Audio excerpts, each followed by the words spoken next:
It's April 13, 2017. I'm RIch Schmidt. I'm here with Dixie Huey. We're in the Nicholson Library at Linfield. And Dixie will start you off with an easy question, which is why wine? Why wine? Oh my goodness. I can't think of a reason not to be in wine. Why wine? Well, I was originally, when I was in college, studying psychology and French, and my game plan had been to stay in academia and become a PhD in psychology and help people. And then when I was in my senior year in my abnormal psych class, I realized that A, I'm too young, I have no wisdom for this, and B, I really don't want to go to school for 5 years and either work with lab rats or people that I don't feel that I can help at this point. So maybe one day I'll return to that. Sure. And kind of the fun joke is that I get to use psychology all the time because I am trying to bring out, I would say, the best in people, not necessarily help them with psychological problems, and share their stories with people that I'm trying to influence to cover them. So it does come in handy. But the reason for why wine in seriousness is that when I decided not to pursue psychology as a career, I needed to do something. And it was my college roommate who said, you're clearly into wine, that's a job. And I'm on the East Coast. I went to Duke University, so I'd never heard of someone having a job really that had to do with wine. And she said, well, you're teaching a wine class. You've convinced our friends to invest in this weekly tasting. You clearly love it. Why don't you do something in that? And I thought, well, sure, that's a great idea, but how in the world would anyone do that?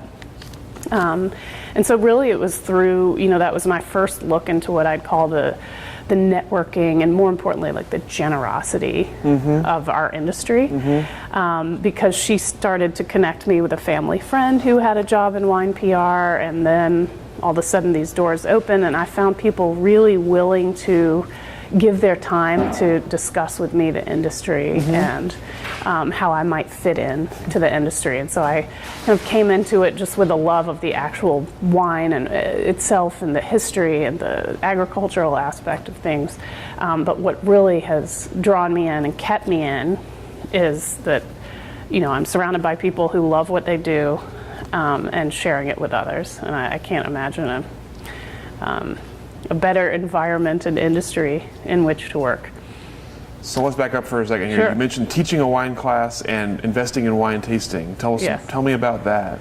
So that was, it's senior year of college, and so there was this wine club. That's a very loose term, but it was seniors of age who would meet at a restaurant. It had been a traditional thing, and so I got into that and decided that I would love to run it and be head of it. No one was really looking for any responsibility. They were looking to drink wine. Sure.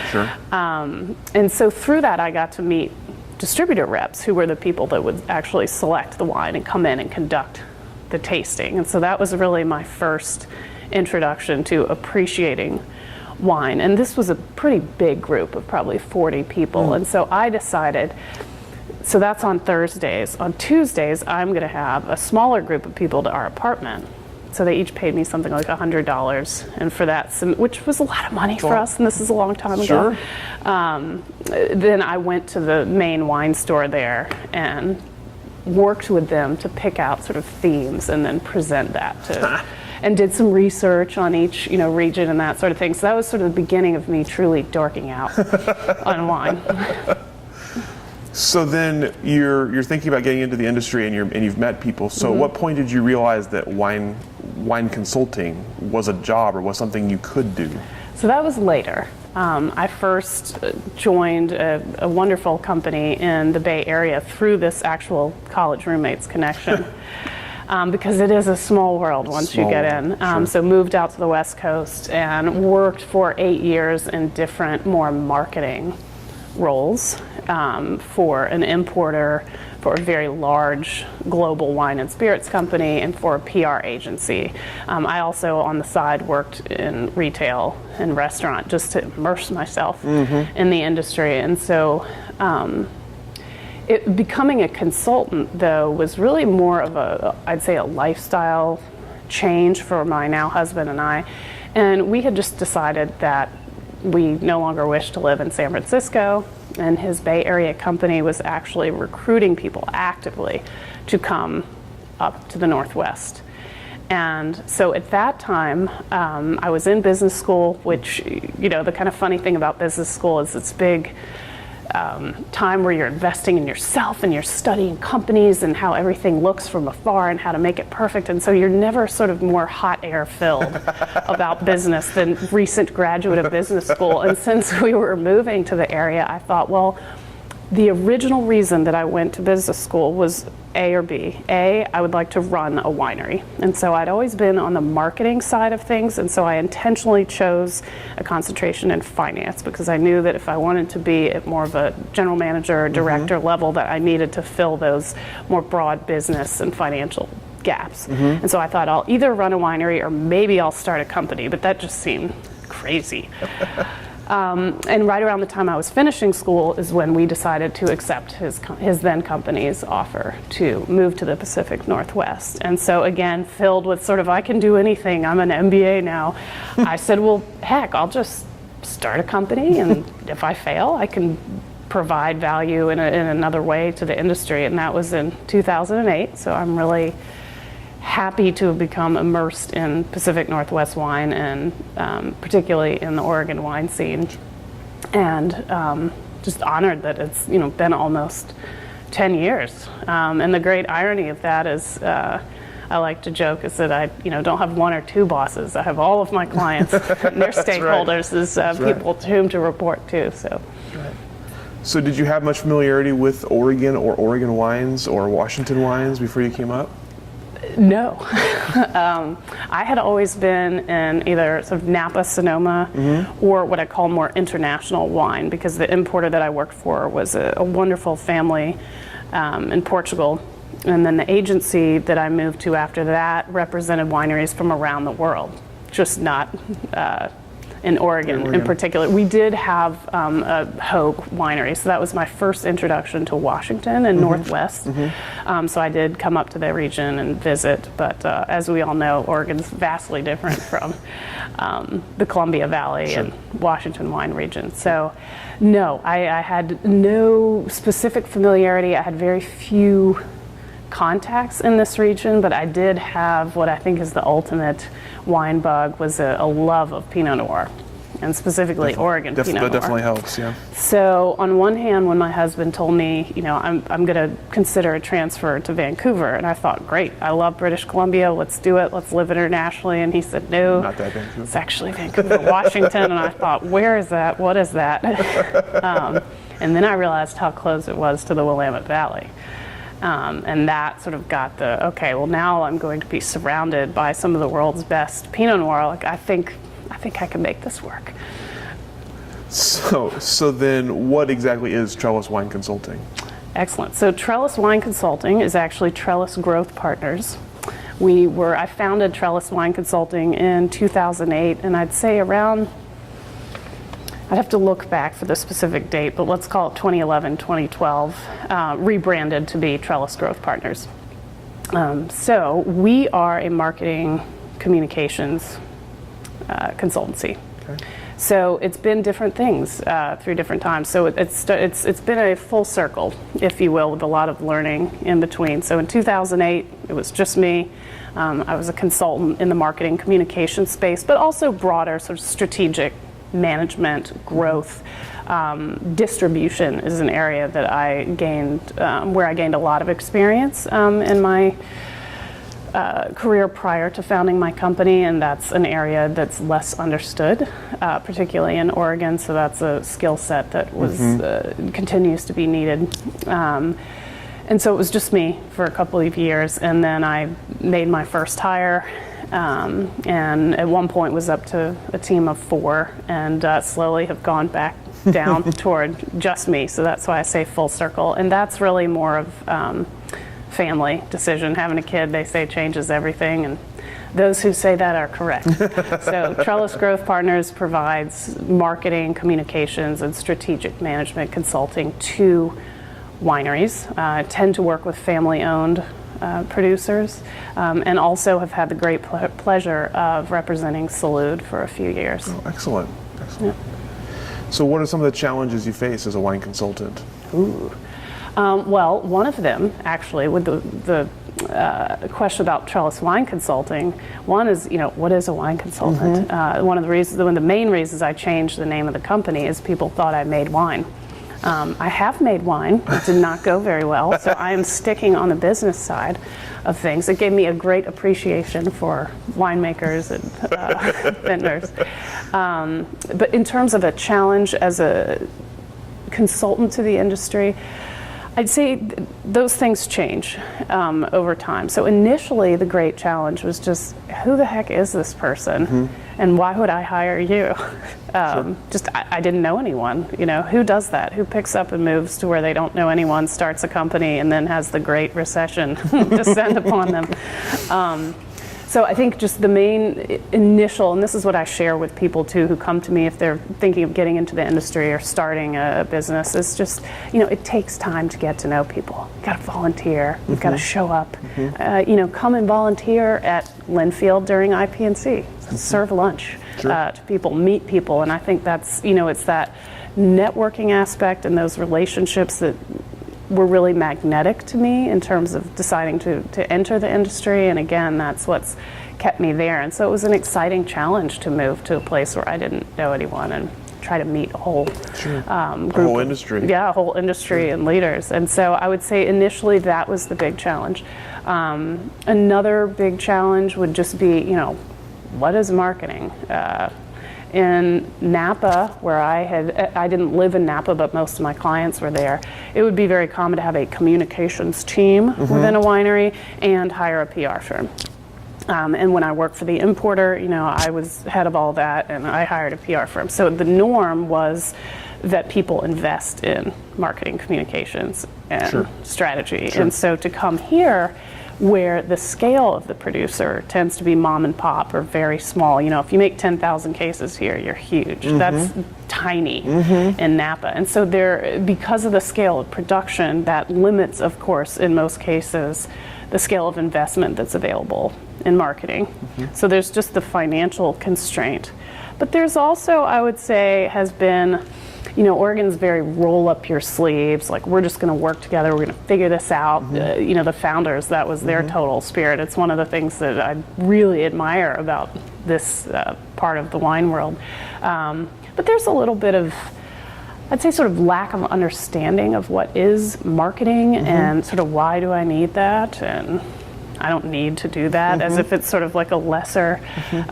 When I taught at Chemeketa's Northwest Viticultural Center for a couple years, I noticed that the industry, it dawned on me that it's this two-legged stool. It's all about vineyard management, viticulture, and production. But what about that third leg that you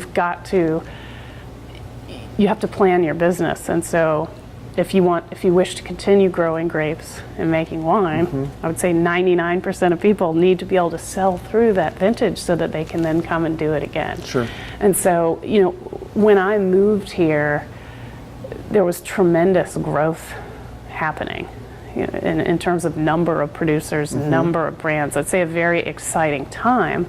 And it was someone else in the industry who I think said it best, your services are really needed, but no one really knows what you do. So good luck. Welcome. And so, again, challenges, the initial challenge of meeting people. You have to know people. I'm not going to cold call wineries. There's also that sort of Oregon and California very different. And I kept saying, well, I'm from North Carolina. I'm not.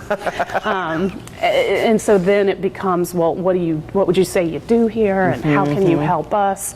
And then, there are other challenges. Well, the company, especially a small company like my clients, you have to adapt. You have to change. What are the services that are actually needed? And so one of the big pivots that I made was offering public relations. So whereas a lot of people weren't at a point where they wanted to invest in strategic marketing and 5-year growth plans and sort of that level of things, many vintners recognize the need to get their story written, shared, and hope to gain coverage of what it is that they're doing. And so that has been a very popular service, and it's something that I always joke with my husband. He told me to offer that immediately, and I said, I'm going to do strategic marketing. And he said, people want PR, and that has definitely been an in-demand service. So I think it has just required being in an industry. It's not a nascent industry, but it's definitely still a growing. Maybe it's an adolescent in terms of when you compare to the international wine scene. Sure. Being flexible to say, look, I have a pretty broad skill set on the business side. What's needed? And hey, I love wine, so I'm going to be happy serving in any of those capacities. Sure. So it's interesting that you're focusing on, especially on small family wineries. As you say, the people who are least likely to be able to afford or to want to be able to afford your services. So you talked a little bit about this, but how do you alleviate those kind of fears of making that leap? Right. A great business plan, right? Sure. Select a market that doesn't understand you, want you, or have the budget. Sure. Alleviate the fears. It goes back to the relationships. I mean, it's my favorite thing about the industry, but I think once you get to know producers, and as I always advise people, keep showing up. I would say it's really my early adopter clients. I'm a small entity. I don't want to be a large agency, especially now with a young child. It's those early adopter clients who said, I like your expertise. I think that you can help us, and then get in there and do a wonderful job and exceed expectations. And so I think more than the person or the company name, it's the work that I have done, the results. And when I had a team of people, it's the coverage that we gain. So people don't necessarily want you, the person. They want that, which you did for the other client. And how did that happen? And that's something that maybe I could do. And so it's really, I always used to joke, if I were a screw cap maker or a printer, I could come in with a book of things and say, look at all these beautiful printed labels, or a graphic designer, look at my portfolio.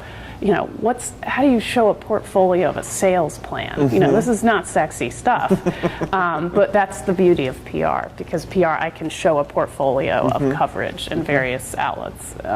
And so that has been a helpful marketing piece for me, is the coverage that I've gained for clients. So I think it's two things to circle back: developing the relationships and showing up, and then the results, providing the services you say you're going to provide, developing strong relationships with your clients. And then, the one great thing also about having a relatively small industry is everyone talks. And so, hey, how were you featured in the Wall Street Journal? Sure.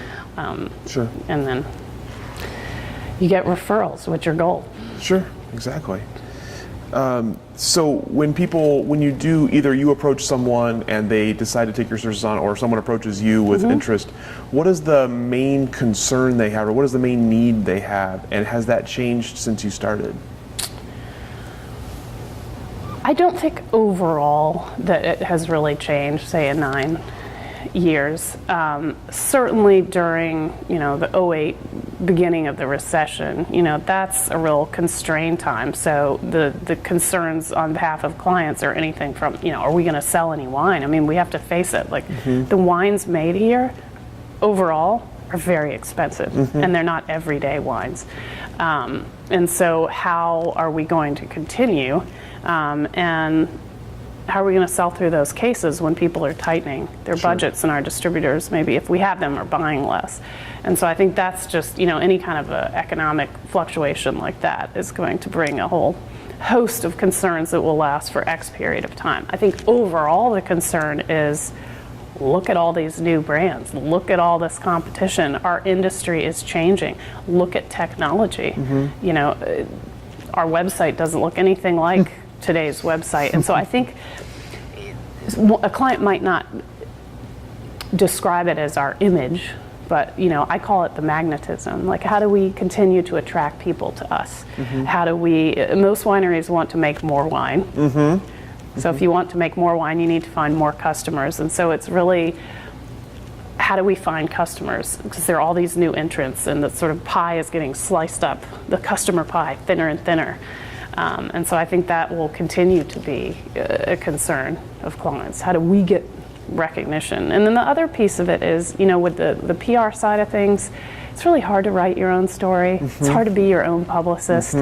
And so I think people just, they know that that's a specialized skill set, but they're not, it's one of those gray things. I mean, I'm the first to say, I can't guarantee you're going to get coverage. I mean, I wouldn't take someone on if I didn't think that they had enough of the ingredients necessary to get the coverage. But, it's another beauty of my business model. There's no guarantee. Sure. So I hope that answers your question. It's a master business plan. It is. It's brilliant. Was there a pivotal point in your career? Was there a point at which you're like, I'm going to make it? I can do this. This is my career now. Oh, in terms of starting a business and being a consultant? Or in your career in general, either way. Well, I think because when you start a business, I mean, that's something that has really helped me. I've always had an appreciation for the vineyards and the wineries, even when I didn't have my own business. But I think that you develop a greater understanding when you are also a small business of what they must be facing, because I have no inventory in my business that I need to turn. I have my time and my skill set, and so I think one is just relating to my clients, understanding some of what they go through. And I'm sorry, I would like you to ask me the question again, because I'm going off into Timbuktu. That's all right. I was asking if there was like a pivotal point in your career when you knew you were going to be okay, or knew this in Trellis Growth Partners, I think it was actually, and I can't remember the event, it might have been Salute. And so when I started off with Salute, I was a ticket holder, and I didn't look around the room, I don't know anyone. I know of someone, I recognize that guy or that gal, probably a winemaker. And maybe it's a couple years later, so let's just call it 2010, 2011. I'm now volunteering with Salute, and I look around the room and I know most of the people. And I think that's just one of those, I felt like, wow, I don't know anyone here, not a soul. To then say, I know and respect a lot of these people. It just meant a lot to me. And so I guess that's when I finally felt like, okay, I have a footprint here. I've got some roots that are growing. And yes, it's pivotal because my company's going to work. Excellent. When you're working in a fairly still small industry, big by Oregon standards, but small overall, and you're working for multiple clients who are similar, right. How do you keep from competing with yourself? I get asked that a lot, and I'm used to it, because when I worked for the agency in San Francisco, we got the same thing. Well, maybe you have a client in New Zealand, France, and Washington, but I see you all also have 8 California clients. How do you deal with that? How do we not compete? Who do you decide gets the article? Well, here's the beauty of it. I do not get to decide. The journalist gets to decide. Sure. My job is to create compelling content based on all of the magical things that clients have going on in their unique story, and then serve that to media. And so really it's making a connection between content and those who cover our industry. Now let's get very practical. So let's say at any given time, maybe I've got 3, 5, 10 clients. How are they not competing? Well, they all have very different stories. And there's not just room for one story. So I think that's where the creativity of PR comes in. Maybe I'm coming up with a sample mailer where I've combined different clients' wines into one box, and each one represents part of the broader Oregon story. I think an important thing to understand is that because relatively few Oregon producers actually invest in PR and getting their wines outside of the state, journalists are thrilled to hear from me. Because think about it, everyone in Napa is just banging on the door constantly. Sure. And great for Napa. There's much less noise and offering coming from Oregon, and we know the wines are great. And so what I have is easy to share with media or to sell. Would you like to taste amazing wines with great stories that you receive very few of? Sure, sign me up. So I think the bottom line is that journalists have room for good stories. The challenge is, how do you serve it to them in a way that is interesting? You can't do it in the way that everyone else does it. You have to do your homework. What are their interests? Like, you have to, same way that we in the industry value our relationships with each other, you gotta have a relationship with the journalist. What does he like to write about? What does she not like to write about? You know, what has she not written about this year? You actually have to follow their work. Sure. Interesting. So speaking of relationships in the industry, I'm curious, as you're looking around the room at Salute a couple years in and you're recognizing people, were there people you made relationships with early that stuck out to you? Were there like important key relationships you built early on, or people you knew that boosted your career? Well, hands down, the number one is Bill Stoller, because he basically gave me a chance to help Stoller and to provide my services when I was super new. And I remember sitting down at a meeting with him. I would also add to that Andrea Johnson, who owns Andrea Johnson Photography, because she understood what it is that I was doing, because she works all over the world. And we took a liking to each other, and so she's been recommending me, again, referrals, networking. But to get back to Bill Stoller, I remember him saying, well, who are your other Oregon clients? And I thought, well, I don't have any Oregon clients at this time. And I said, but I do work with an Oregon winemaker, and his name is Tony Reinders, and he recommended me for a project that he's working on in Washington, because he makes wines in both states. And that, again, is another story of relationship building. But instead of saying, oh, well, clearly you don't know what you're doing if you don't have any Oregon clients, I think Bill understood, you know, this woman has moved here from afar. She has an expertise level.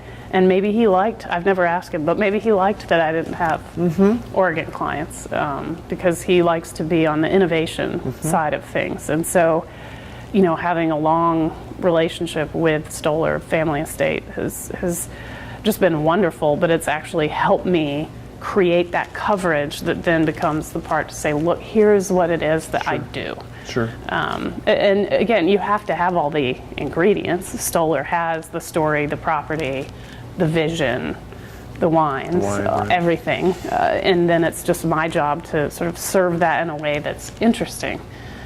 So I would say they got it. And that's, you know, sometimes it takes wanting to take a little bit of a chance. Sure. You mentioned teaching at Chemeketa earlier. How did that come about, and what did you do there? Teaching at Chemeketa, I may have just seen it as a like a job posting, and I thought, well, gosh, I've just gotten out of school. Why don't I go back into school?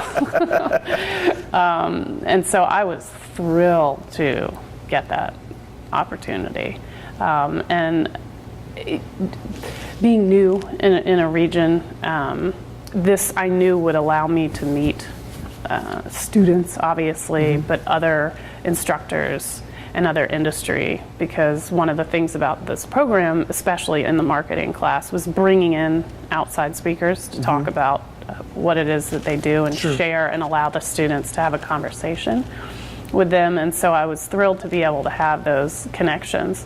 And I guess I theoretically knew this, but it wasn't until I really got in there, because teaching something, when you teach something, it forces you to really learn it. So you may know it on a certain on-the-job or studied level, but when you're having to show someone how to do something and work with them, that's a whole different relationship with your own profession. And so that was really, I mean, I think that for me personally and professionally helped me advance to another level of my ability as a marketing communications strategist. Yeah, that makes sense, yeah. And so you were just, that's what you were teaching, was marketing communication strategy? Yes, they had at the time, and this is probably fall of 2008, so it was not long after I moved to the area. Here, okay. One wine marketing class, and I believe that the program has grown. And it was one wine marketing class per term, and so I taught a different class each time, so perhaps 3 total. And so having to, I guess at the time my thought was they'll just give me the material they want me to teach. No. This was your class. You come up with the material. Wow. You come up with the reading. You come up with the method that you want to use. And so not only did I need to share it and teach it, but I needed to develop the content. Wow. That's quite a task. Yeah, it was wonderful. Yeah, a lot of work. And how did you end up working with Salute? I started as a volunteer for Salute. I really, from afar, had admired the way that, it's one of my favorite things actually about Oregon, the Willamette Valley in particular, is just the camaraderie. I immediately felt that as soon as I went to my first event here. And so I really admired the way that the initial founders of the program had come together, recognized the need, and made it happen. And then not only made it happen once or twice, but kept it going. At that time for almost 20 years, and now 26 years. Right. And so I'd really admired their work. And I knew it was a good way to give back. And selfishly, I knew it was a great way to network. I mean, it's a fun event. That it's one of the only events other than IPNC that really, and Oregon Pinot Camp, which is closed to consumers, but those three events really are the ones that bring the owners and operators together in a really meaningful way. Sure. So is there an important part of marketing that you found that wine businesses should be focusing on and are not? Well, the smart ass answer would be doing it. Important part. Yes, there are many important parts, but I'd say that the number one is sort of, especially for a small producer, figuring out, determining what it is you're going to do and who you are, what you're going to stand for, and then following through. Because it's very easy to get pulled in a million directions. Let's just pick on social media for a minute. Okay, we're going to do social media. Well, my goodness, how many platforms are there? Unless you're going to hire a full-time either agency or person to do social media, you cannot be on every site and every platform. Right. And that's all you would do all day long for a small winery. So I think it's sometimes what you're not doing is as important as what you are doing, because if we just start from a marketing perspective with you're not going to be able to do everything, you're not going to be able to do most things. What is going to have the most impact? And then that follow through. And so it's that whole saying no thing too, really, but what are the key things that you're going to say yes to? And then how are you going to measure that? And so that's when it gets into this sort of nerdy aspect of marketing. But what is your plan? And how are you measuring it? And how are you implementing it? And evaluating it and then redoing it again. I think marketing in many industries, but especially in the wine industry, and maybe especially in younger regions, it's sort of this like, well, what's that? Like, no one gets into wine to do marketing except people like me. People get into wine to grow it, make it, and for other reasons, but very few people say like, I love selling wine. We need more of those people. It's sort of something you have to do. It's not what initially attracted you for the vast majority of people. And so I think navigating that, figure what is marketing? Is the big piece. And then what does that mean for my winery and my organization? Helping, I think part of the biggest service that I can provide is helping people figure out what the heck that is. Sure. What is our definition? Sure. Have you seen a growth in people like you in the Oregon wine industry? Yes. What do you see that continuing in the future? I hope so. I want lots of competitors. Interesting. Because when there are no competitors, there is no market. So, yes, I've seen a growth of people entering in the marketing space, in the PR space. I hope there will be more. With the arrival of more people providing the service means there's more demand for the service. The Southerner in me wants to say, it breaks my heart when I see someone give up on their business. It doesn't really break my heart. It just, I wish there were a greater demand for it, because I strongly believe that the right type of marketing communications can really help a brand grow. And what is growth? Growth is more customers, it's more profitability, it's more of an opportunity to give back to Salud. And so that's, having more people in that space is a great thing. You mentioned social media a minute ago. Has that been the biggest changing agent you've seen in your business? Or is that, like in the idea of wine marketing, has that changed things more than anything else? Well, I think, social media has helped share stories, it's helped democratize wine, it's helped flow the conversation of wine, flow more. I don't know that I would say that that's the biggest change. I think the biggest change really is the opening up of direct-to-consumer markets. Let's think back in my day when I got started, circa 2000. Wineries didn't have websites. You certainly didn't send wine to people. Maybe, there were some guys that had, private planes fly some wines to them. Sure. But there wasn't all this commerce going back and forth direct to the consumer. It was very three-tier. Like, you want to sell wine? Sure, if you have a tasting room and you bring people there, but really how you sell wine is to a distributor who puts it in restaurant and retail, and that's where people buy wine. Now, with the opening of direct-to-consumer markets, it's not all 50, but it's a heck of a lot better than it was 17 years ago when I started. Sure. I can, from my mother's home in North Carolina, order wine from Stoller and have it arrive in 2 days if I want to pay for that shipping, which is pretty great. Yeah. And so I think it's not, maybe it's broader than social media, it's the internet. Yeah. Because that's a way to discover wine. Let's say I'm planning a trip. How would I have planned a trip to wine country here in 2000? I don't know. I'm sure I would have figured it out. But now how someone would plan a trip is go online and book their flight and book their place they're staying and then look around what people have said at wineries. So I think it's really that digital presence, and social media is a piece of that, if that makes sense. Absolutely, yeah. You mentioned earlier sort of journalists being hungry to hear about Oregon wine. What is your perception of their perception of Oregon? How do you understand what they think about Oregon wine? Well, overall, journalists perceive Oregon wine in a very positive light. Positive, if not linear, or Pinot Noir, I should say. Obviously we have Southern Oregon, we have the Columbia Gorge, we even have Chardonnay. But Oregon has done such a good job marketing its Pinot Noir that's, of course. But I think that's also opportunity, is the variety that is here in Oregon. It's not just Pinot Noir. Sure. But that's also, most of the journalists that I work with do not live in the Pacific Northwest. That's another reason to hire me if you want to expand your footprint nationally.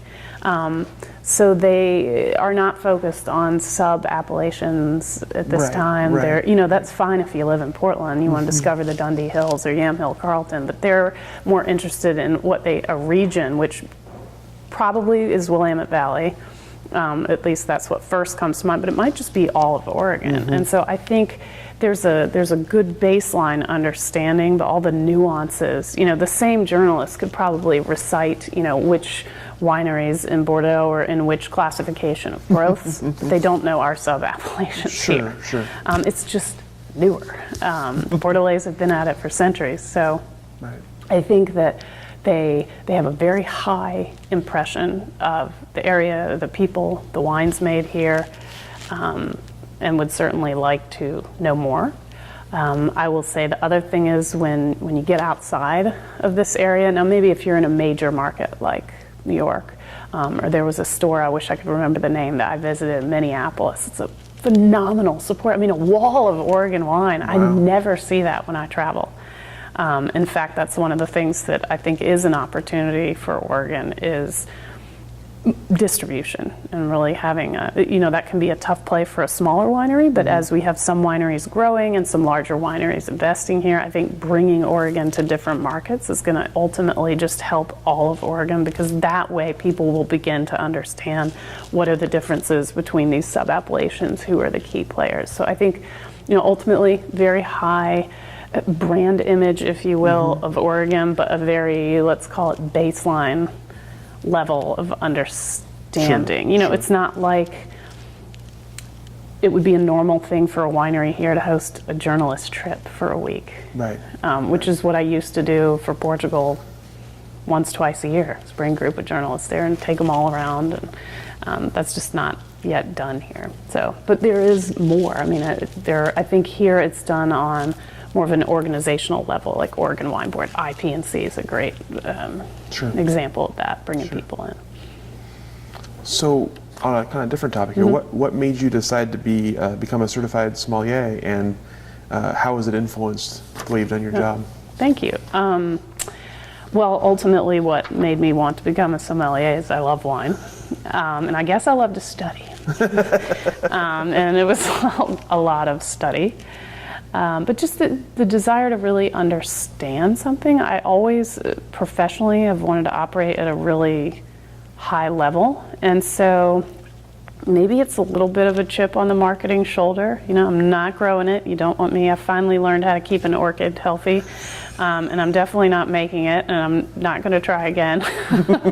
But marketing, that's not quite as, your hands aren't in the dirt and the grapes in the same way. And so to really understand something, you've got to study it. And so if I'm going to be an expert wine marketer, I need to know the world of wine. And so a course like becoming a certified sommelier or taking the advanced wine spirit education trust exam and coursework, like that forces you to not only dive deep into wine, but also have a huge breadth, because they don't let you get away with studying your favorite regions. You have to study all of them, and they're ever expanding. Wine is made in China now. Right. I would not want to be taking those exams now.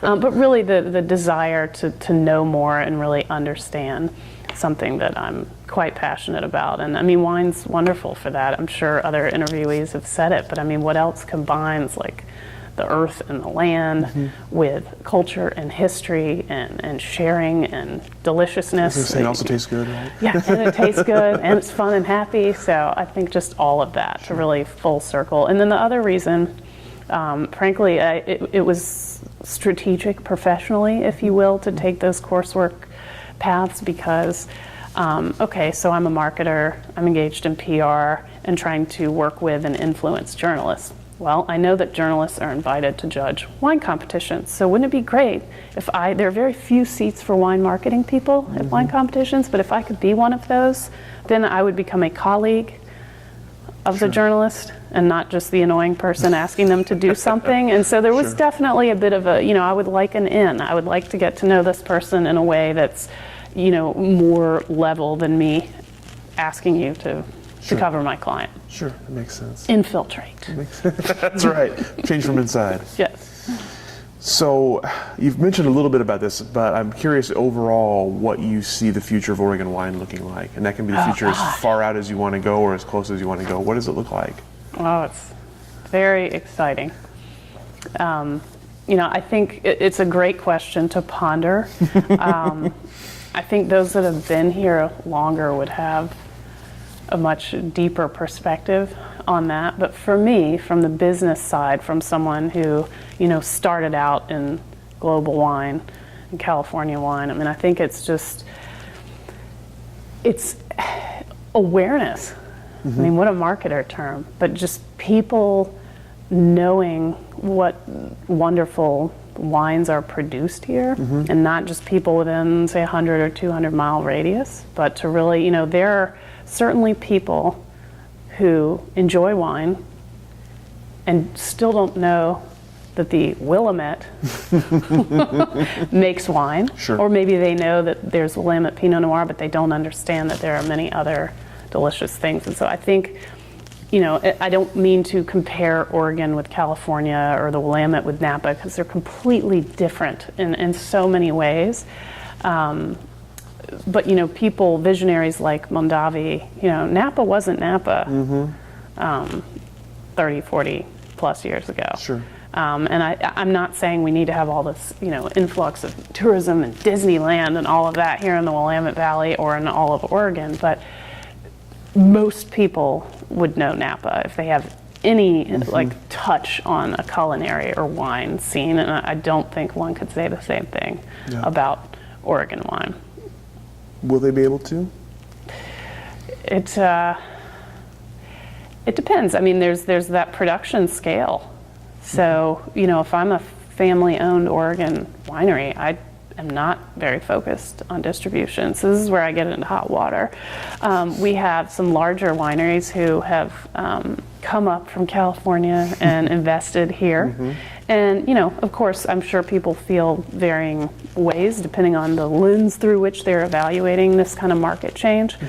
But the way I see it overall, from a much longer term perspective, this is a giant spotlight on Oregon, that these very successful companies are looking this way, and they study, we don't get IRI data here, study it to see what the trends are, but large California operations do look at data, and so their data is telling them you need to get here fast, and they're making investments in prized wineries with great images, and so to me that's the spotlight.